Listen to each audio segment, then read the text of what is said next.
Okay, so tell Ken to start recording. I guess this is cutting out now, of course. It was working fine earlier. We're going to go over tonight iOS 10, and it's actually the 10th iteration of the iPhone operating system. It started out many years ago, actually introduced on January 9th, 2007. Steve Jobs, in the best keynote he ever did, introduced iPhones, the original iPhone, on stage. It didn't come out until June 29th of 2007. So this is a picture of the original iPhone.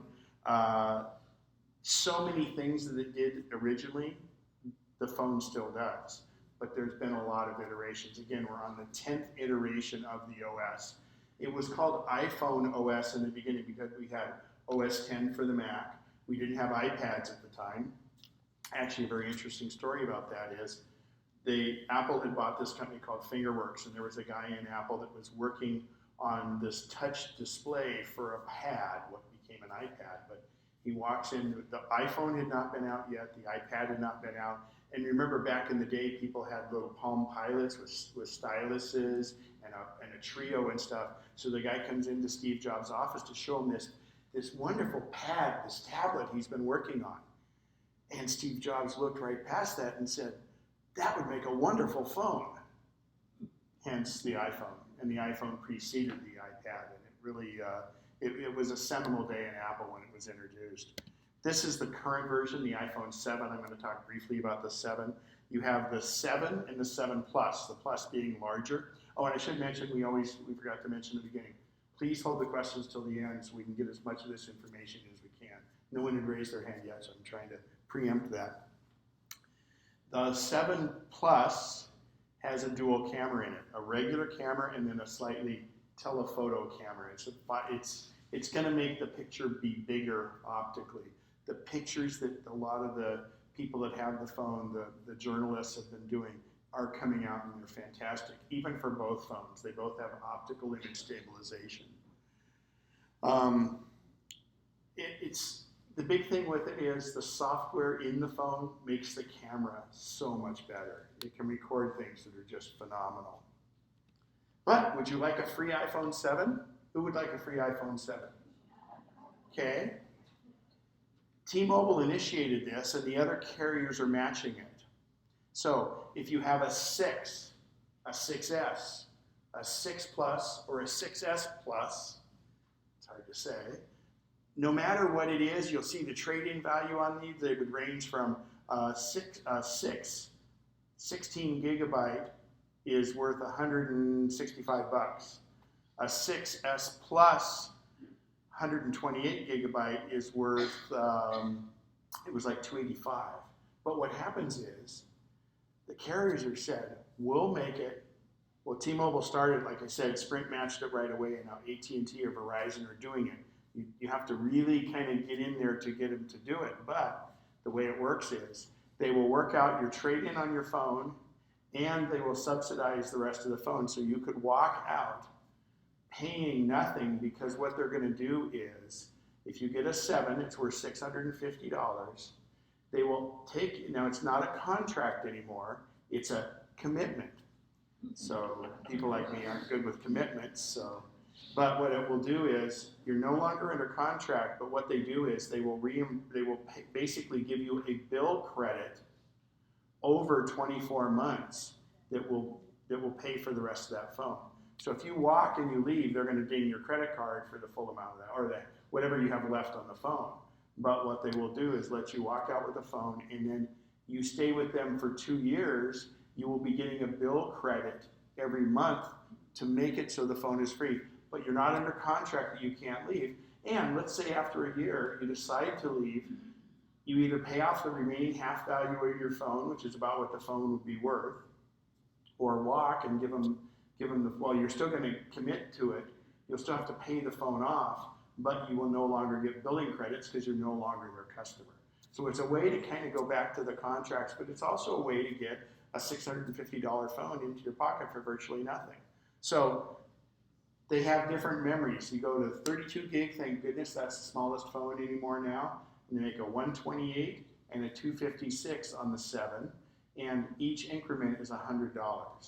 Then if you go to the Plus, it's now $120 more than the regular sized phone because it's a bigger screen, but also the dual camera, and it has the same increments. So it's a little confusing, but I have a lot of my clients that hey Ken, they offered me $138 for my iPhone 6. I says, go back and tell them about this. And I've had success with people with Verizon, with AT&T. I haven't had anybody do it on Sprint, and T-Mobile's the one that's been advertising it. So go in there, they'll calculate the value, and then they put that other cushion in there. So, and you will only pay over, you're getting bill credits over time. So I did a bunch of spreadsheets on it, and I was figuring out what value was here. You have to own the phone, okay? So like in your case where you still owe something on the phone, you would have to pay it off if you're going to use it as a trade-in. So if anybody has an iPhone 6 with 16 gigabytes, it's like the holy grail because that phone's not worth it as much as my 6S Plus, but the effective price to the carrier is the same. So I'm sure there'll be questions at the end, and it's real confusing. But it's also, like I said earlier, it's time to shop your rates. So iOS 10. The 10th iteration, this is from Apple's website. It looks kind of confusing, and it can do a lot, but I don't know why this is cutting out. So here is the compatibility. If your phone or your iPad or your iPod Touch is not listed here, it will not take and it won't even download iOS 10, okay? And if you do have these devices, it should work fine. So the one thing that's missing is the original iPad mini, and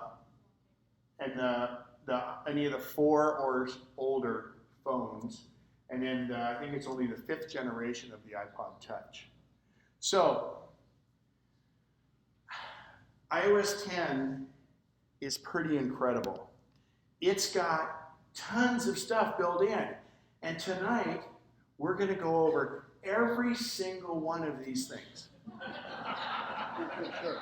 When do we get to go home? Well, she's going to stay all night so her phone can update. Is anybody else going to stay so we can go over all this?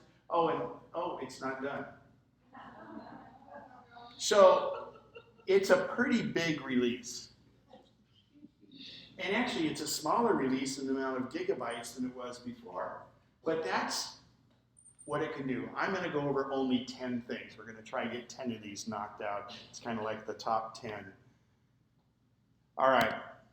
So at this point, we're going to go to Reflector. All right. Woo. So I'm going to bring my phone up on the screen.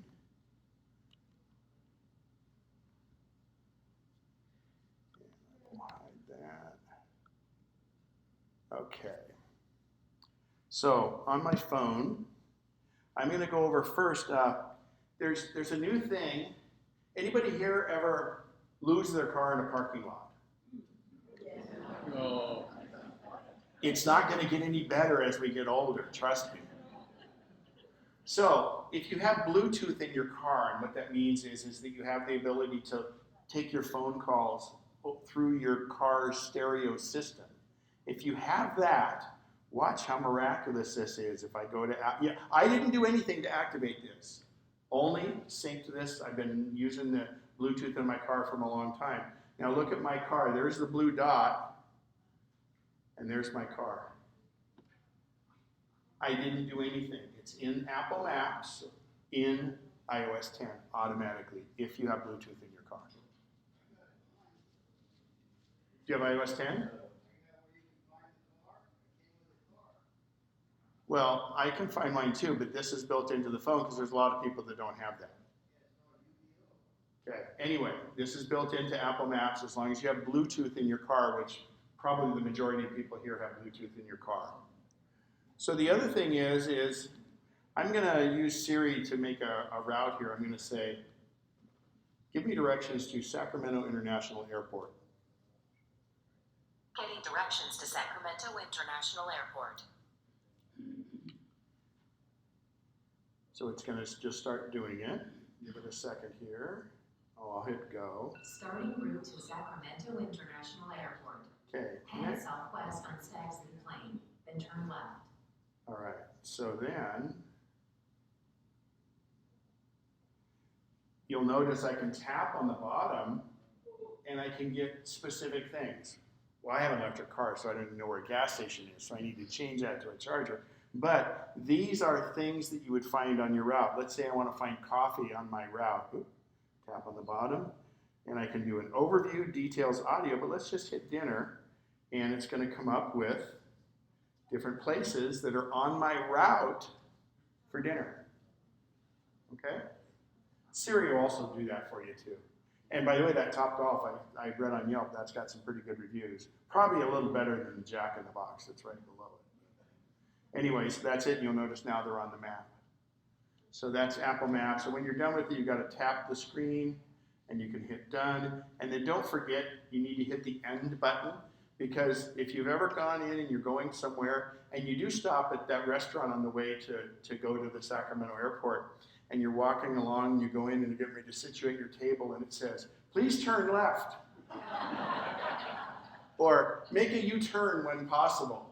I was actually in a little Quick Mart the other day, and it didn't do it on mine, but the guy's walking by and his phone did that, and I just kind of looked at him, I go, yeah, I know, mine does it all the time too. So anyway, that's number 2 on the list there. So messages. Is Andy Petro still here? Good. So I'm going to do, messages has gotten really cool. How many here use messages probably with your oh, good. It's probably forced on by your great-grandkids, right? Okay. So in messages, you can do a lot of different things. So I'm going to take and send Andy just a regular old, if I tap this little slider right here, I just tap it. Now I have these things. Obviously I can do the camera, but what's this other little heart thing here? I'm going to show you. When I tap that, I get a screen here, and I can just, let's send Andy a heart, in fact. There. Now, that gets sent to Andy. Just as I did it in. So maybe Andy will send me something back here. Send me something back, Andy. So this only works from Apple device to Apple device, and the other person has to have iOS 10. Otherwise, they're just going to get a static image, just like a little sticky, kind of like the old days. Oh, look at Andy sent me his heart right there. Ooh, we've got a bromance going. Isn't that what it's called? Is a bromance? Okay. I won't tell your wife. So the other really neat thing is there's a little A here. And it looks very suspiciously like our applications folder or the App Store. And if I tap that, I have recent things, and there's some cursive here. And if I turn my phone sideways, it's kind of nice. Oh, it's not going to do it because we're on the screen. But I can say, thank you. And that just sends that to Andy. But you'll notice the little dots along. And we're going to have a full message class. There'll be a full messages presentation coming up. But I'm just hitting on a couple of heavy hitters here. So if I go like this, I could send music if I wanted. I could also go in, and there's a full app store of stickers. And there's a lot of free apps. You can add Disney and different things. These are the built-in ones. So I'm going to send Andy the geeky one like this, and we'll just go like that, and that's just kind of, so we've got the smiling pug that says hello. So you can have, they're called stickers. You can have sticker wars back and forth with people. It's really pretty fun. And that's messages. I do want to point out one other thing on messages. It's incredible. Let's say you're going over and you're somewhere in a large place, and you're going to either meet someone, or you say, let's meet up, or like when we go skiing, things like that. If I go up to the I right here in the upper right-hand corner, I'm going to show you that right up at the top, the I. And when I tap that, I can send Andy, I'll sit here and I'll say share my location. And when I say share my location, I can share it for 1 hour till the end of the day or indefinitely. And when I say share my location for an hour, now on Andy's phone, and Andy will share it back to me in a second, on Andy's phone, it will show on the Apple Maps where I am. and we'll go, oh, you're right next to me. So it's from the eye, and it's share your location. And again, it has to be from an Apple device. And look at this, Andy is sending me his location here. You'll notice the map right here. I'll tap on it.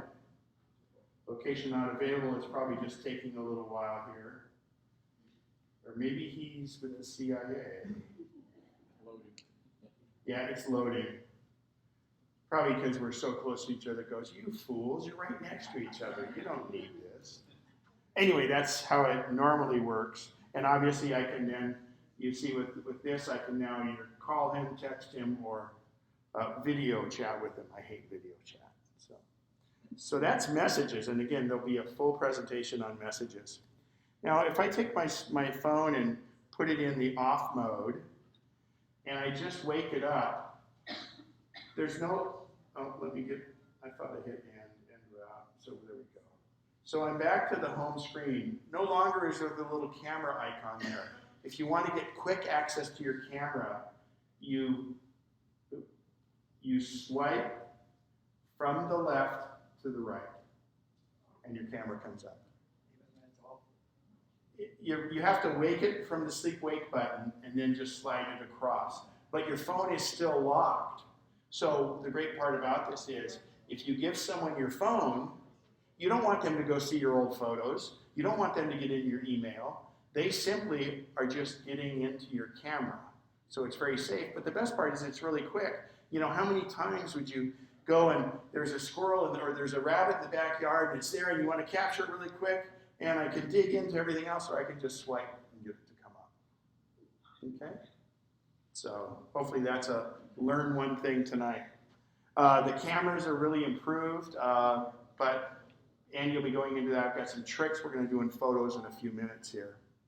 So along with losing our car, things are getting harder to read. So we have built-in magnifying now on our new on our iPhones. So I'm going to wake my iPhone here. And I do want to show you the easiest way first is if I do my camera, I can go like this just in camera and I can zoom in like I was trying to zoom from somewhere else just by pinch to zoom like you normally would. But there's another magnifying setting in here, and it'll be on the recording, so don't rush through this, but basically you go in to settings, you go to accessibility, which is where there's a lot of different features for sight impaired, for hearing impaired, or in this case it is for us that are sight impaired. And it's in general, thank you, accessibility, and it's in magnifier. And if I turn magnifier on, Changing on the screen. there it goes. Yeah, now, and I can, nope, sorry. Oh, did you guys see the little photo? It's a little photo of a toilet thing from Tortilla Flat. So auto brightness just means that it will also adjust the brightness. So now if I want to do the magnifier and I've got that set, I triple tap my home button, and then I now can adjust this, and it's a little clearer. It does a better job of focusing in, much better than just the camera. And if it needs the light on, I can turn the light on with it. So again, that's magnifier.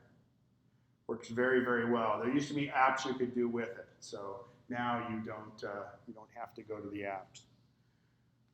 So I'm going to triple click and turn it on, okay, once it's set up.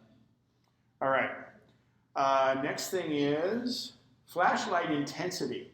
You know, back in the old days, we used to use the front screen to be a flashlight for us, and it worked okay. In fact, there were apps that made the front screen really white so you could see things. Then when the phone came with a flash, we had the ability to do that. But they've made it even better now, and it's pretty intense when you look at your LED flash. Now if I swipe up, so if I swipe up from the bottom to bring the control center up, I can go here and I have the flashlight. I also have the camera, but I have the flashlight in the lower left here. If you have a 6S, a 6S Plus, or a 7, you have the ability to do 3D touch. So let me go back to that. If I press and hold on the flashlight, now I get an option to go bright, medium, or low. So that's in iOS 10, and now you can see it's a pretty bright light. And surprisingly, your battery, it isn't very impacted by the light because it's an LED light. And I'll give you another little trick to turn off, because my light's on and my phone is off, right? But I don't want to have to dig back in and do it. So if I simply turn on my camera, it turns off the flashlight. Okay? Raise to wake. Now this one's actually interesting. It's got, I believe this is only on a 6S, a 6S Plus, and a 7. So when my phone's asleep, it goes to sleep like this. If I raise it up, it turns on. I didn't touch any button.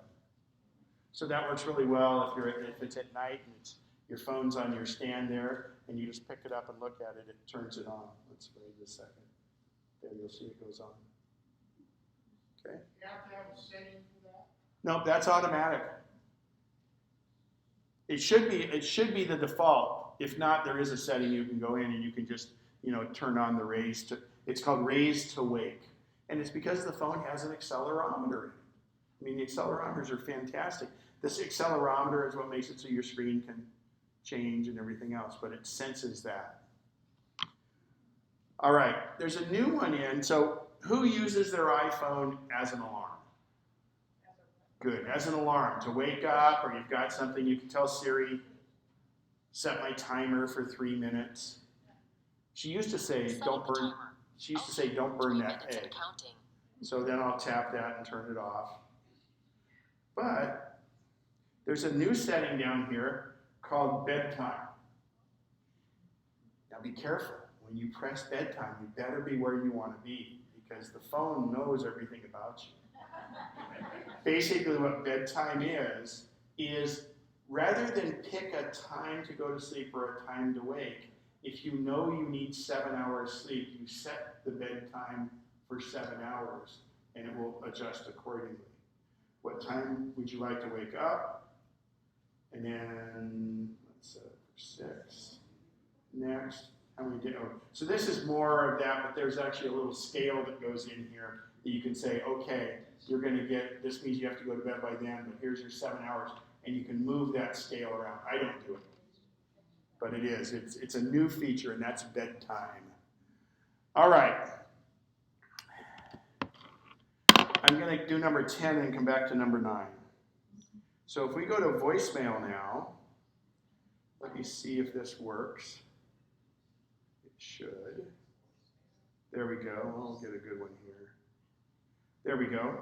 So your voicemails are automatically transcribed now. This is the default setting. And it does a pretty good job. So why don't I play this?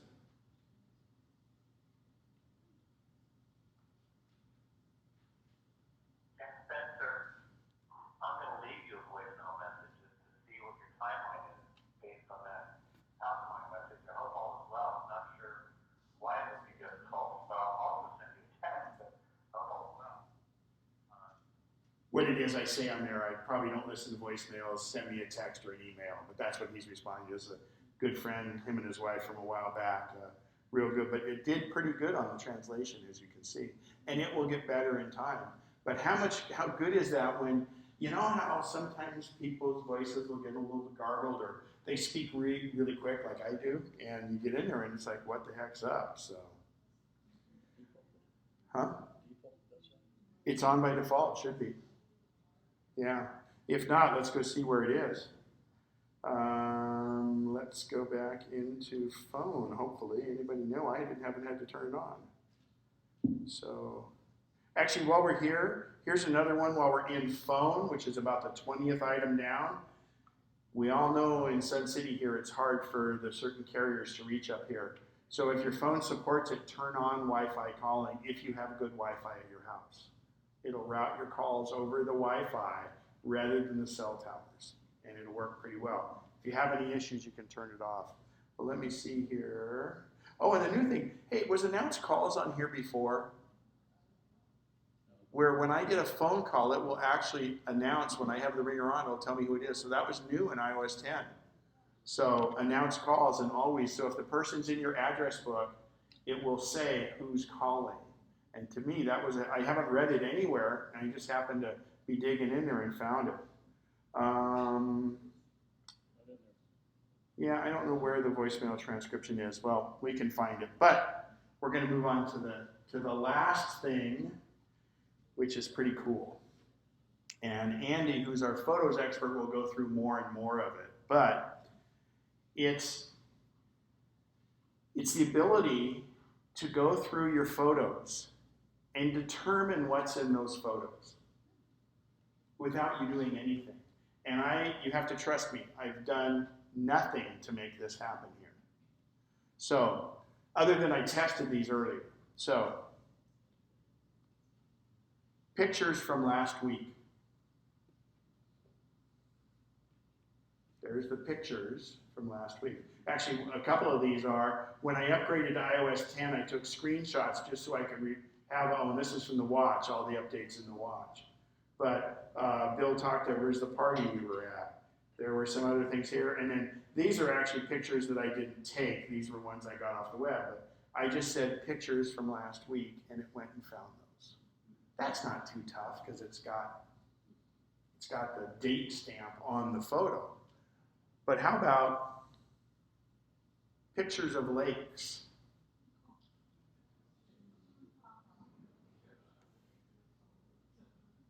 Okay. Pictures of bicycles. Now, I got to tell you, it's the first iteration. It's not perfect. It thinks these tripods are bicycles. I can kind of see it because it looks like that. We were shooting the natural firefall in Yosemite, and it looks like it might be a bicycle thing. But you can, but other than that, I was down in Colombia, and they had these rental bicycles in this great little area, and the bikes, let's see, here's a shot with it.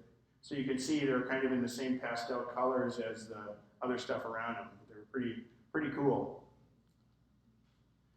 Pictures of cars. There was when I rented a U-Haul, I always take pictures of them to make sure that it doesn't have any more dents when I get it. Pictures of cars there, U-Haul. I've got lots of pictures of cars, different Teslas. Oh, that was up at the Gigafactory. Oh, these are pretty good ones. These are from it's called the Concours des Lemons. This is like the enigma of a car show type thing. Oh, and a Pontiac Aztec, of course, is in there. And there was an AMC Gremlin and things. This has actually got the Monterey Historic Car Races, the Pebble Beach. So, yeah. This is a Peugeot. Anyway, that's pretty fun. Pictures of wheels. So, 8 possible matches. What's happening here? No, it hasn't. Try it again. Pictures of wheels. There we go. So the wheel from the U-Haul, wheel from my car. How about pictures of sunsets? I'll have a lot of these. Okay. Pictures of houses.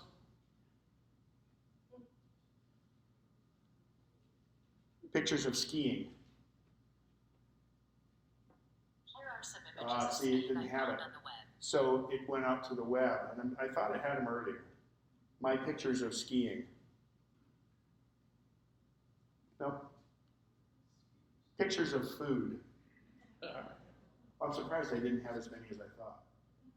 So I don't know why this water drop scene got in there, but we've got, and what I said, well, why did this second one get on there? This was down when we were in Colombia, but look at that, he's holding up those things. That was food, and I couldn't believe it.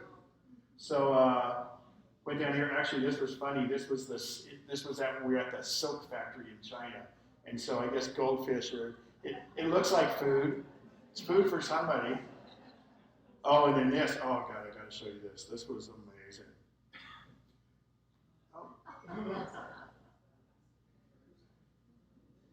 That is chilies and garlic. And she's dicing them up like this, and the aroma from it was just incredible. So, and then, of course, that's food, I guess.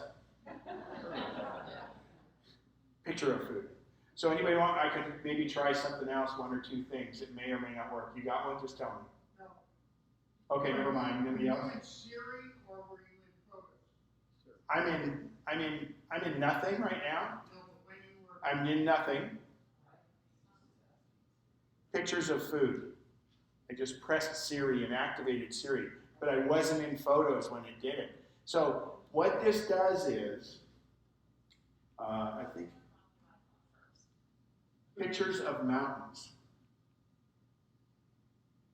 So it got mountains. But what this does is, inside the phone, there's this brain that is analyzing these photos. I never tagged any of these with mountains. I never did any of that. It looks at it and says, I think this is a mountain. And the best part is, it all does it, and this is the incredible part with what Apple's done here. It's all within your phone. Other places like Google will do that, but they consult with computers outside of your phone.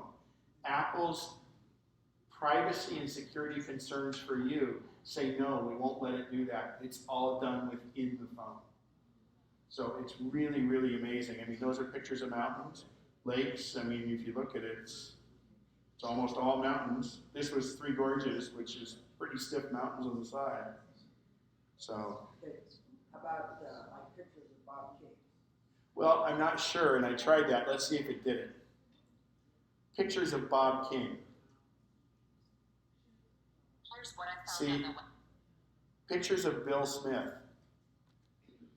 Here are some images of Bill Smith I found on the Not our Bill Smith. So I when I was prepping for this, I tried that, and I don't know why it's not working. But I do want to show you one quick thing as we go into Photos.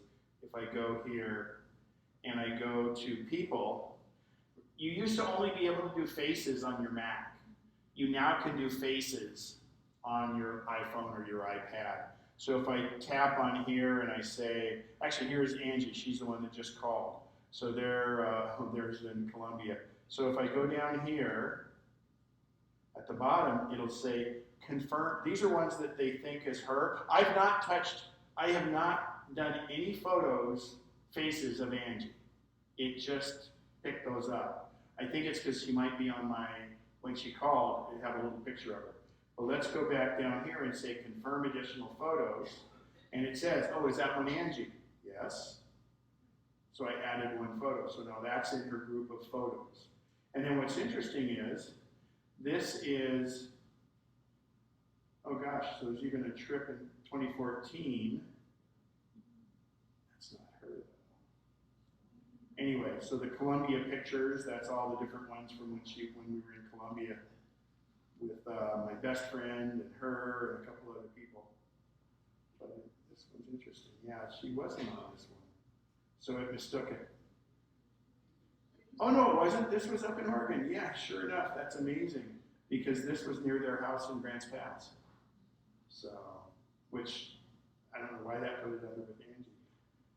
Anyway, so you can do faces on your phone, and then that will sync back to the faces on your computer. And what better way to do search for things?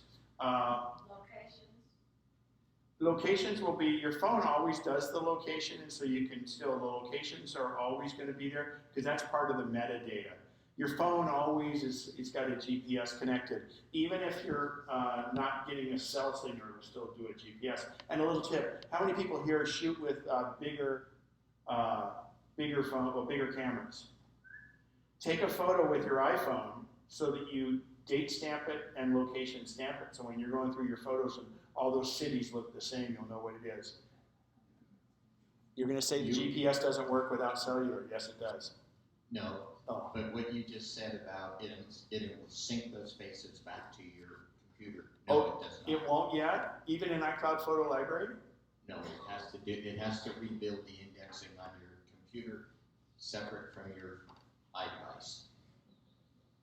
And with the computer, will it start doing the same recognition though automatically? It's almost the same. But they're not. But they don't sync. Okay, They my do not mistake. cross-sync to each other the facial or positional places assignment, location assignment, those kind of things. So I was mistaken on that, and I'm sure it probably will soon because I would imagine they're. Well, actually, part of the reason is because they don't want it to leave the device for security. I'll bet. That's part of it, and also it will do that automatically when you first put on iOS 10 onto a device and you have your photos library. You don't have control over that. It's an automatic thing. Yes, it does it automatically. I'm going to show you. And your device will get very hot. Yeah, so that's the other thing is when you upgrade to iOS 10, it's going to be slow for a while because it's doing all this behind the scenes. It's going to get very warm. Make sure you keep it plugged in. Don't feel that that's going to be what your battery life and what it's going to be for a while. It's doing so much stuff behind the scenes you can't imagine. But what's interesting here is this is a computer that's not mission critical for me, so we'll have questions at the end. So I'm going to do Siri on my Mac. Of cars. Same thing on the Mac.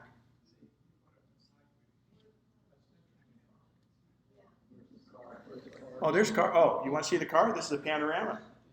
You doubt it. You doubt it. There's quite a few cars there. There's some cars there, okay? Trust me. There's a lot of cars there. A lot of very expensive cars. When they go on golf courses, that's usually a sign a car's pretty expensive. So, you guys doubted Apple and doubted Siri. Huh? That's a hard golf course. Oh, this one is in Pebble Beach. This was Bayonet. Oh, it says Yeah. All right. So what I'm going to do is Andy Petro is going to come up and talk about a concern that there may be for people with the iPhone 7. He's only going to take a couple minutes, and then I'll come back and close at the end here. So are you ready, Mr. Petro? We'll get you you have a mic? Get somebody to get a mic. I have a microphone. While he's doing that, I'm going to cool off a little. I just love this little thing. It was like 99 cents in China. I bought a bag full. Okay, hi everybody, I'm Andy Petro and I'm not presenting tonight. Ken is. So just pretend I'm not here. For not being here, okay, my concern about the Apple, the iPhone 7 for old people. Your flashlight's still on, by the way. No, Not yours. Oh, I got scared there for a minute. Okay, all right. I got this at 10:30 on Friday. I was one of the first 100 people to get an iPhone 7. Isn't that nice? Yeah. Thank you. Yeah, rub it in, okay? All right, I'm not bitter. Okay, get on with it, Andy. What I sense with this is that before you buy an iPhone 7, I would recommend that you try one, either from a friend, go to the store, because it's very, very sensitive to touch. Okay, it's got and I'm not just talking about the Touch ID, but when you touch an icon, if you touch it with a little bit of pressure, a little gentle touch, like you're touching a loved one, a little gentle touch, then the app opens up and you can do the app. If you touch a little bit harder, then the little X comes up and says, do you want to remove it? Remember how when now, if you want to remove something, you press it down until the X shows and it shimmers, and while it's shaking, you can hit the X and it goes away. So did you have a 6S before this? Yes, I did. And this is how it was shimmering. Somebody hit the X. Okay, so let's stop. And then on this one now, if you press a little further, a little pop-up menu will come for most apps saying, like if I were to press pretty firm and hard on the mail app, it would come up and say, hey, these are some of the emails you just got. What do you want to do with them? You get a little pop-up menu for many apps to do things that you would normally do without actually opening the app and doing it. You can do it from the screen. So my concern after playing with it for 3 or 4 days was, I know I tutor a lot of people, and there are some people who have some difficulty with either arthritis or some tremors, and if you can't control your touch at a very fine degree, then I think you'll be frustrated. There are things you can do within the settings app for adaptability, where you can change the pressure that you're doing and stuff like that. But There's multiple settings on it, so you're not stuck. But yeah, and remember, you've got 14 days to take it back if it happens. I think he's just trying to point out that if people, for 95% of the people, it's not going to be an issue. Okay, but it's just fair warning, and you can go in. Well, are they even on display at the Apple Store yet? I think they are. So you could try it there. Part of the sensitivity is the new button doesn't. It's not a physical button. It gives a vibration, and that can be set also. And there's some reasons they're doing it, because the new phone is virtually waterproof. So there's no place for water to ingress into the phone. so there are no cracks in it. So you couldn't have a button that went down and came up, because then water would get in. Okay. So with the home button, you press it, and you have up to 3 levels of vibration that you can feel in your hand: light, medium, and strong. And he's a sensitive guy. Yeah, and I'm sensitive, so I'm pretty light because I'm very sensitive to things. So by pressing on that very gently, actually you can feel a little. It's like a thump. If anybody remembers a movie out called Bambi, I don't know. You're too young, but old people like me remember Bambi. And there was a little rabbit in Bambi called Thumper, and he would go thump, thump, thump, thump. The first time I tried this, I got an image of Thumper. I thought he was in here, making that little thumping feeling inside. So. And then there was that movie that was Bambi meets Godzilla.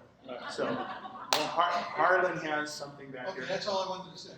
So to follow on with what he just described, as Ken said, the button, the home button, is no longer a physical button. It's a surface. And the vibration that he mentions is the feedback to you as the user to tell you that you did touch it, or you did push on it harder, or you pushed on it really hard. For people who may have had trouble with Touch ID on their existing iDevices, because they do not have highly defined swirls and stuff in their fingerprints, and you may have found that you've been having trouble getting it to recognize. Did anybody have that trouble? To use that. You will probably also have trouble feeling those vibrations, and to know that you actually did or didn't touch it, and if you did, how much you touched, as he described. So that's why we want you to be aware of this and go check it out and try it in real life, real hands-on at the Apple Store before you buy a phone, if you're one of those people that has those kind of concerns right now with Touch ID. Neuropathy would be one thing, but try it out, but you've got to spend some time with it. A lot of us, when we got used to Touch ID, it was a little different. But how many raise their hands that have trouble with the fingerprint reader? Tip of the day for you, watch this. We're going to go into settings. We're going to try to go into settings.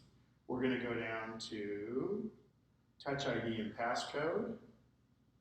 Don't care if you see what that is. Now, I have done 4 of my fingers.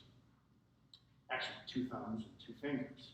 So a way to get it to read your print better is you simply rest your finger on it, and you see it go gray there. See it goes gray? Every time it goes gray, it's learning more of your fingerprint. Now, if you have a finger you're using and it doesn't work too well, and by the way, the 6S was so much better than the 6, and the 7 is even better. They've improved the fingerprint reader. But what you can also do if you have really worn down fingerprints, do the same finger twice. Say add a fingerprint and add that same finger another time, because it will help pick it up. But every time you do this, it learns more of your fingerprint, and you want to kind of move it around a little bit. Oh, cancel. So The other thing is, believe it or not, and this may come up because passive discharge, you can use your nose. It's not a fingerprint, but it senses that area there. So this is a way to improve your fingerprint sensitivity. I don't have my nose in there, so hang on, Hart. Oh, actually, his question was, does orientation work at all? No problem at all. 360 degrees, it senses your finger. Harlan? And if you want to learn a fingerprint with a slightly damp finger, because, you know, people who exercise, whatever, offices and things, your fingers may not be perfectly dry. The dampness will change the fingerprint as it gets recorded by the phone. It's like a lens. So just learn one of those fingerprint positions, just dampen your finger, and then learn that is one of those ones that Kenny was talking about. You've got 5 of them, 5 spots that you can fill. If you're traveling with someone, it's not bad to have them use their fingerprint in case something happens. Speaking of that, I want to show you one last thing, and I meant to do this earlier. If you, we need to go into the, I guess I'm cut off, huh? The health app. And so on your phone, you used to have ICE or ICE, right, in case of emergency. Well, when your phone's locked, they can't get into it. So if you go to the health app and you come down here to medical ID and tap medical ID, I encourage you to fill all of that stuff out, because if your phone is locked on the lock screen,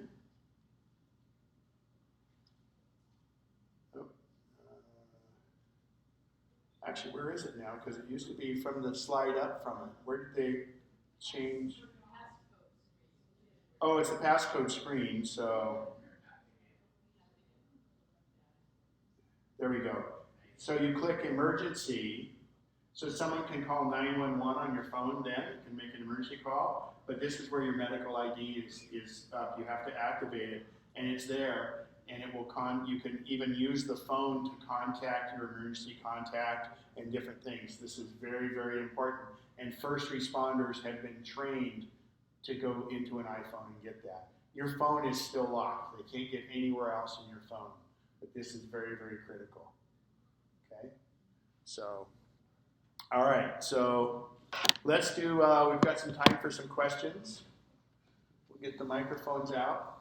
We can go back to that screen with all the different, you know, I didn't count them. I forget how many lines it was. It was over 100 new things. So It looks like I have Google Maps, but I don't know how to find Apple Maps. it should be in there. So you could just, so here, why don't you do this? Go with your, do you have Siri? Just say, launch Maps. Boom. You've got it in there. Launch Maps. You can launch any app. I have 1,100 apps on here. Launch TPE. The photographer's ephemera shows you where sunrise and sunset is. Okay. Oh, I mean, she has a repeat. She has a follow-up. Where's the health app you just talked about? So if you want to find the health app, you go to your home screen and pull down, and I type health, H-E-A, and then you see what it looks like. It's got the little heartbeat on it. When you have as many apps as I do, that's how you have to find them. Or I can tell Siri to launch health. Boom. Okay? She found maps and health tonight. What could be better, right? She learned her 2 things. You also learned how to do a search. You put your finger in the middle of the screen, swipe down, and the search comes up. I had a question when you had found the photos, like the mountains. Yeah. Could you then ask Siri to make a folder of that? No. You can make those are there as a group, but no. Siri won't do something that complex, because the other thing is, it may screw it up for you too. So. Okay, so could you do that yourself? After you pulled up those pictures, then could you make a folder with it? Andy will have to answer that in his photos class when it comes up. Okay. How can I make my picture side Your phone might be locked. Hang on, we got one over here. Yeah, thank you for your excellent presentation. I noticed. Oh, you're buttering me up. What do you Yeah, mean? right. It seems like my flash is not as bright as it used to be. Would use of the flashlight diminish the capacity of the flash? No. It should, LEDs are usually on or off. They don't really degrade Thank you. ever so slightly. Did, Nope. did you put iOS 10 on yours? Not yet. So you'll be able to change the intensity on that. Maybe you're getting more used to it. Or, maybe they did something in software, found it was a little much and turned it down. All I know is I put it away and it's like, oh, I've got it out. I have So one here. we got How one can here I- first. One here first. Hang on. I was at. How can I make my picture sideways? Sideways, when you look at them, well, you have on your phone, if you go to the control center, see this button on the right? That little circular button on the far right? If that's engaged, your phone won't rotate. He needs somebody to set the Yeah. settings. So we can check that afterwards, but that'd be the only reason your pictures wouldn't go sideways. I was at a concert, and people had their phones up and their Doing like the candles. flashlights, they were flashing. The flashlights were flashing. If they weren't holding it up and it wasn't steady, they were flashing, and I can't. To the beat of the music? I just thought of a great app. Yeah. And then flashed over the music. Yeah, well, actually, there are apps that will make it, so there are app developers have access to that flash so they can make it flash. Some people even have that so that when their phone rings, or quote rings even just on silent, it will flash. But that would be an app that would do that. That's actually built into the OS. To have it flash? Yes, No, on the ring or just flash? on the ring. No, but this was, she's talking about, but I'm sure there's an app that'll do a sequential. I couldn't get my flashlight to do it. Well, you just keep tapping really quick Turn and you it go, on and "Man, this is off." crazy." Or just do this. Kind of like semaphore, right? Right back here. And in the photos, on the faces part of it, separates out. Okay, I have one grandson who has two faces, I guess is the way to say it. 2 faces? And you admit to him being your grandson. Yes, yeah, he's good looking, but, so. Both times? Yes. And they're all him in both sets of those faces, but I couldn't seem to tap on it and merge them. Do you know if there's a way? I'll have to Or is look that into the that. To not merge, you may have to say it's not on one of the sets, the smaller sets, I think, Okay. and then reactivate me the other way. So I have a bigger challenge. My nephew has identical twin boys. So they're both named, every picture of them is John and Will, because it may be able to define them, but I can't. So, right over there, we got I one. got one over here. Bonnie, if you send me an email, I'll look into that. But Which is the preferred carrier? At one time it was AT&T, and some people said Verizon. it's so anecdotal. If you look at the best coverage over the entire U.S., including rural, Verizon has better coverage. The other carriers are coming up because there's some other things they're doing with the towers. But in fact, in Sun City, Lincoln Hills, Verizon is not the best carrier. Depending on where you live. It really does, yeah. And so it's all pure anecdotal. The two top carriers have about the best coverage. T-Mobile's really putting a lot of money into towers because they're getting these people away. I've only had problems in 2 locations, and I was on AT&T. And then Sprint was bought by a large Japanese company, and they're spending a lot of money on that. So Like where I live, Verizon works fine. Where he lives, Verizon doesn't work at all. and if you do the Wi-Fi calling, that won't be an issue. Yeah, if you turn on the Wi-Fi calling, it works. You have, it's a personal situation as to where you go, where you want coverage. As they're mentioning, Verizon used to be the best for lots of Placer County. AT&T wasn't even here at the time. Then AT&T started putting things in. What happened to Lincoln Hills, and specifically that side of Lincoln Hills, over by Joyner and 12 Bridges, that side, is AT&T put in a new tower at the Chevron station. It's the clock tower in the shopping center, buried inside. That clock tower is just an AT&T antenna site. They paid for it, they built it, they put it in. Verizon's site, which was on the water tower, was unlike, they had to change their site locations because the distribution of other new sites. The city put in 2 towers over by Ferrari Ranch and 65. There's 2 big sticks up in the air, and there's a whole bunch of antennas on them. It's pretty much where everybody but Verizon and AT&T are. It changed the radio patterns. The FCC changed the licensing requirements, and Verizon kind of lost out because that new AT&T site sits right in line with Verizon's previous site for that side of Lincoln, which was over on Industrial below Thunder Valley. Now it can't be there. So they are building, they have new licenses. They've just recently gotten city approval to build some new towers, one over by the elementary school, one downtown by the Closet Doctor. Verizon's coverage will be coming back up. And there's frequencies there are frequencies that weren't used before that are starting to be used and stuff. So it's all changing, but it is really personal. And your best thing is figure out where you're going to go. Obviously, when you're at your house, it doesn't matter. But talk to people in the places that you visit a lot. What carrier works If for you travel a lot, if you travel across the United States a lot, then those things you have to consider. Yeah. And if you don't, if you just stay around here, just find one that works. If you travel internationally, you need T-Mobile. It's the best. I pop into China and it says, "Welcome to China. You can use your data for free all you want." And it's 20 cents a minute if you make a phone call, and Wi-Fi calls for free. And those are changing with the carriers also. They're adding more countries, they're adding more ability. So you got to find out what they're doing. And then I have UMA, which works everywhere. Yeah. I am a very slow learner, so please speak to me in simple language and tell me, should I upgrade first my MacBook Air? Or No. No. You mean to Sierra? Yes. No. Not until the club says. Well, what about my phone? Yes. Yes, you can upgrade your phone. iOS 10. Okay, Correct. But If it's supported. yes, but not the Mac, right? Not yet.